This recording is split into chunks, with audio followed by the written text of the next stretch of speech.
প্রিয় শিক্ষার্থী বন্ধুরা, কেমন আছো?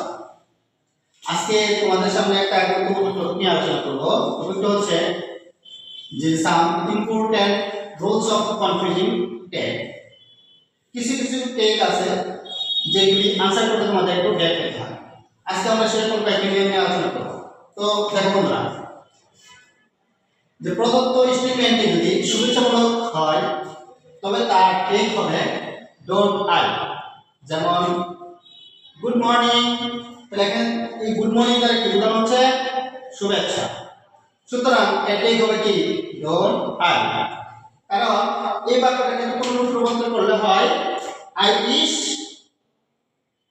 You good morning.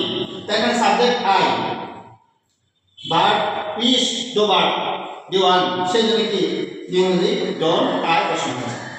2 নাম্বার দেখো, ইনডাইরেক্ট সেন্টেন্স যদি শুধুমাত্র হো দ্বারা শুরু হয় তাহলে সেন্টেন্সের টেন্স লক্ষ্য করে আমাদের টেক করতে হবে ডো দে অথবা ডি দে। যেমন হো ক্যাস, তার উত্তর লিখতে হবে ডো দে। আর যদি পাস্ট টেন্স থাকে তাহলে যেমন হো ক্যার হবে কি ডিডেন্ট দে। কারণ ইনডাইরেক্ট সেন্টেন্সকে যদি আমরা অ্যাসার্টিভ করি তাহলে আসছে কি nobody cares, nobody cares।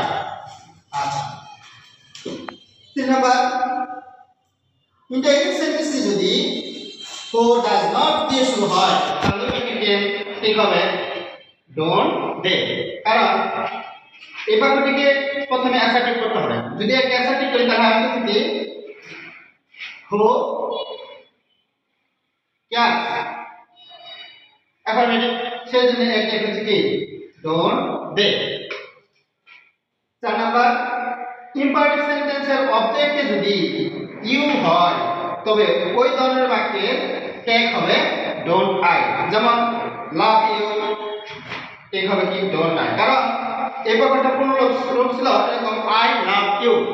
আমরা জানি ইম্পারেটিভ সেন্টেন্সের সাবজেক্ট সবসময় কি সেকেন্ড পারসন হয়, কিন্তু সেখানে যদি আমরা ইউ বসাই তাহলে অর্থ আসছে ইউ লাভ ইউ, তুমি তোমাকে ভালোবাসো, কিন্তু আসলে এটা সত্য নয়।